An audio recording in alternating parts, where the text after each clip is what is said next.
थांनाय 5 बोसोरावबो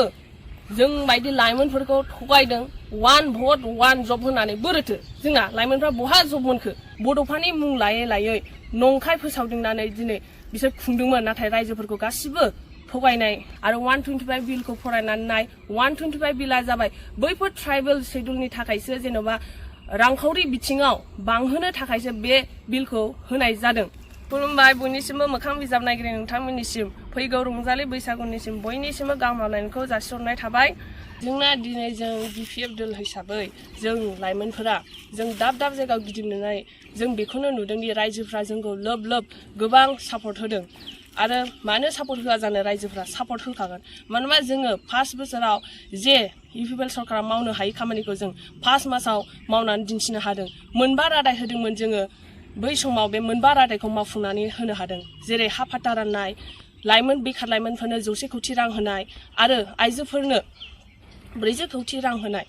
आरो बेजों लोगोसे दंबावो निखावरि सुबुंफोरनो निखावरि नखरफोरनो जाय रां जौगानो थाखाय बिसोरनो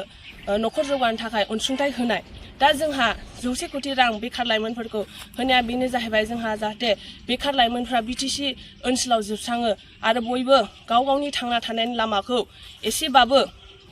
सहाय खालामनानै लानो हायो बेफोरनि थाखाय बैफोरबायदि अनसुंथाइखौ होनाय जादों आरो जेनेबा आइजो माहारिफोरनो होनाया जाहैबाय जाहाथे आइजो माहारिफ्राबो समान समान समाजाव दावगालांनो हायो बेफोरनि थाखाय जों बेफोरबायदि अनसुंथाइखौ होनाय जादों। नाथाय आरो जाहाथे बै लाइमोनफ्रा मोनाखै होननानै गोसो सायनो नाङा जोङो बे उनाव बे दार मोनि लाइमोनफ्रा उन समाव मोनगोन बेफोर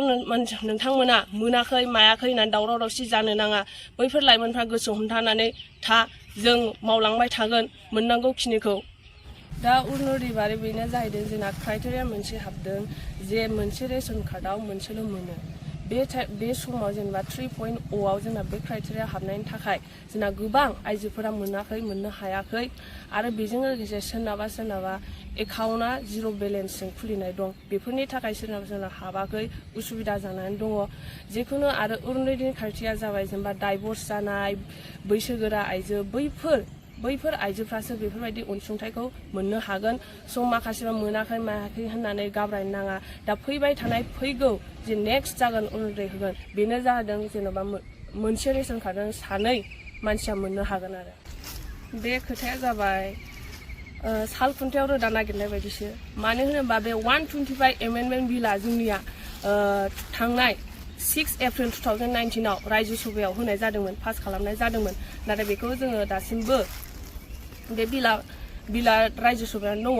आरो जोंना मोनसे बिल जेनेबा अबेबा मोनसे बिला जुदि पास जानांगौबा रायजो सभा आरो लक सभानि मोननैनिबो पारमिसन नांगौ बिनि उनावसो बे बिला पास जायो होनो हायो।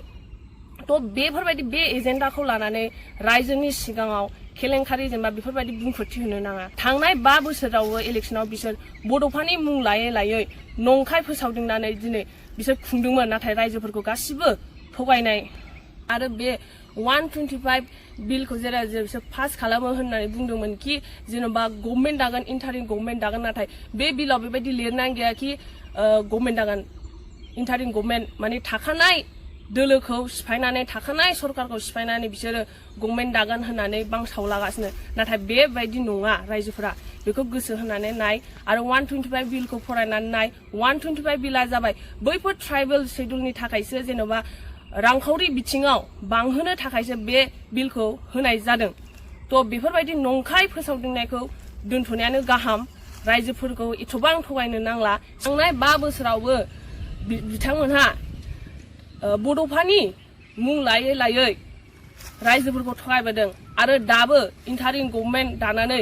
रन्जन दैमारि सारखौ शिफ्ट खालामगोन होननानै दासिमबो बिसोरो थगायदों आरो बिसोर बेबायदिनो थगायबाय थाखागोन। बोरैथो बड'लेण्डखौ सुइजारलेण्ड बानायगोन होननाया बेबायदिनो खोथाल' ओरैनो सतबांसा खोथा बेफोर जेबो जाथाव नङा जानो हाया बेफोरबायदि गोदै रावाव रायजोफ्रा गोजावनो नाङा आरो बयखौबो आं आसा खालामो फैबाय थानाय बिसायख'थियाव जोंहा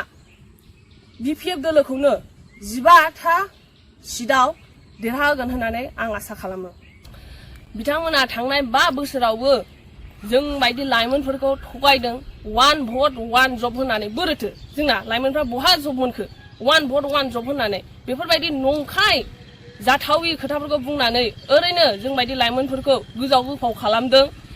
ओंखायनो जों लाइमोनफ्रा खुद्रिसारनानै जों बिपिएफ दोलोखौनो मोजां मोननानै दिनै सापर्ट खालामदों आरो जोंना बिपिएफ दोलोआ जोंखौ जिबायदि अनदों बेबायदि रावबो दोलोआ अनाखै आरो जोंनि हाग्रामा सारा जोंखौ जिबायदि नायदों जों रावबो बेबायदि लिडारा जोंखौ नायाखै तो लाइमोनफोरखौ नायाखै तो बेबायदिनो तो आसा खालामो जों रायजोफोरखौ बिपिएफ दोलोखौनो सापर्ट होनो आरो फैबाय थानाय बिसायख'थियाव देरहासार जाहोनो थाखाय गोजोन्थों।